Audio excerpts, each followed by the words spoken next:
मनुष्य अपनी परेशानियों का कारण खुद है।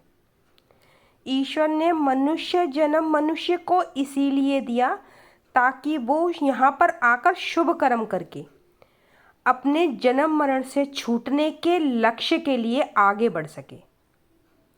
और मनुष्य नकल को असल समझकर इस जिंदगी में धोखा देने लगा, छल कपट करने लगा, लड़ाई झगड़े करने लगा, वो काम छोड़कर जो काम असल में वो करने आया था।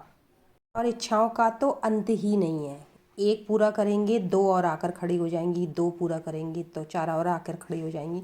उसके बावजूद भी हमें संतुष्टि नहीं मिलेगी। हमें ऐसा लगेगा नहीं वो तो रह ही गया जो हमें पाना था। मतलब ये चलता रहेगा। अगर जैसा उन्होंने हमें बनाया है परमात्मा ने, हम वैसे ही बने रहें। भिखारी बनाया तो भिखारी बने रहें, अमीर बनाया है तो अमीर, गरीब बनाया है तो गरीब। जितने पैसे वो हमें दे रहा है हम उसी में संतुष्ट रहें तो कोई परेशानी ही नहीं है। किसी ने अपना लिया तो ठीक है भाई, उसके साथ हो लिए। छोड़ दिया तो छूट जाओ, दिक्कत ही क्या है। जब हम उनकी राजी में हम अपनी राजी मिलाकर चलते हैं, हम जो जैसा वो देता हम उसमें खुश रहते हैं, तो हम ये पाएंगे कि हमें कोई परेशानी नहीं है। सारे फंदे हमने अपने आप से डाले हुए हैं।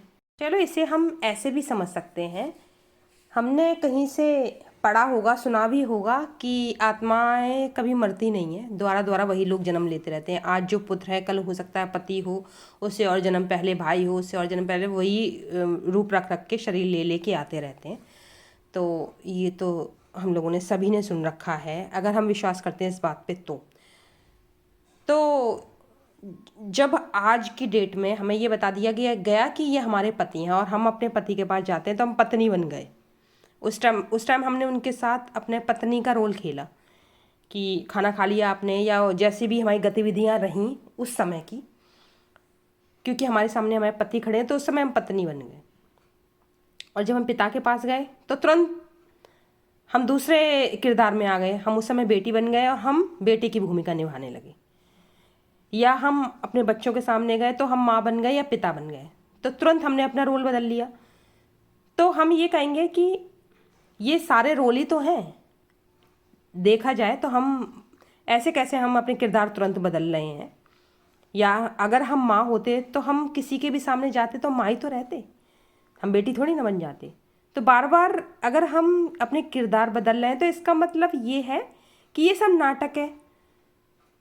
अगर ये नाटक है तो फिर असलियत क्या है? जिन लोगों ने अपने सुख सुविधाओं के सामान इकट्ठे कर रखे हैं वो घमंड में है कि अरे हम जैसा कोई नहीं, हमने कितना कुछ जोड़ लिया। और जो लोग अपने ऊपर काम कर रहे हैं, जिन्हें थोड़ा सा ज्ञान हो गया, थोड़ी समझ आ गई, तो वो ये कहेंगे कि ठीक है तुम हमेशा जिंदा रहोगे, तुम शरीर कभी नहीं छोड़ोगे, ठीक है तुमने सामान इकट्ठा कर लिया। वो अपने मन ही मन में हंस रहे हैं कि तुमने इकट्ठा कर लिया। लेकिन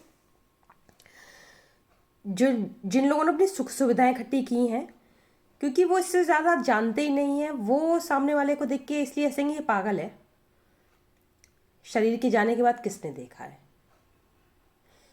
तो एक दिन उनका भी छूटना है। और छुड़ाने वाला वो नहीं होगा जो उसके ऊपर हंस रहा है, छुड़ाने वाला भी कोई और होगा, क्योंकि उससे भी बड़े बड़े सूरमा बैठे हैं। अब इस इंसान के हिसाब से, जिसने खुद के ऊपर काम किया, इस हिसाब से देखा जाए तो वो पागल है, क्योंकि वो उससे ज़्यादा जानता ही नहीं है। और जो लोग उससे ज़्यादा जानते नहीं हैं, वो कोशिश ही नहीं कर रहे, उसके हिसाब से वो पागल है जो अपने ऊपर काम कर रहा है। मतलब उसे सुख सुविधाओं से लेना देना नहीं है, वो ये मानकर बैठा है कि ये सब छूटना है। हमने कहा दुख, तो दुख क्या है? जब हमने किसी चीज़ की इच्छा की, वो हमें मिल गई तो वो सुख है। और जब वो हमें नहीं मिली तो दुख है। और जब हमें किसी चीज़ की इच्छा ही नहीं है, मिले तो खुश, नहीं मिले तो खुश, तो हमेशा खुशी तो रहेंगे। जो लोग अपनी हार में भी खुश हैं, कह सकते हैं कि उन्हें बात समझ में आ गई, लेकिन बावजूद इसके कि वो केवल बस कह भर रहे हैं या फिर उस जिंदगी को उन्होंने जिया भी है, पहले जी के देखना होगा, उसके बाद ही कुछ तय करते हैं। लेकिन ऐसा नहीं होगा कि ज़िंदगी भर हम किसी को परेशान करते रहे और जब हमारी बारी आई और हमारे हारने का वक्त आया तो अरे हमने तो अब सब ईश्वर के ऊपर छोड़ दिया है। मतलब कोशिशें हम अपने आप से कर रहे हैं, जब हमें मौका नहीं मिल रहा है तो हमने ईश्वर के ऊपर छोड़ दिया है, वरना तो फिर कोशिशें है ही। वैसा हारना नहीं, हारने का मतलब ये है कि जब हमें मौका भी मिल रहा है तब हम ये सोच रहे हैं कि नहीं, हम सामने वाले को तकलीफ़ नहीं दे सकते, हम हारने में ही खुश हैं। किसी को तकलीफ़ देने से बेहतर है कि हम हार जाएं। वो वाला हारना, हार वो जिसमें उस जीत से भी ज़्यादा आनंद हो। मतलब अगर हम जीत जाते उसमें भी उतना आनंद नहीं आता जितना कि इस समय हारने में आ रहा है।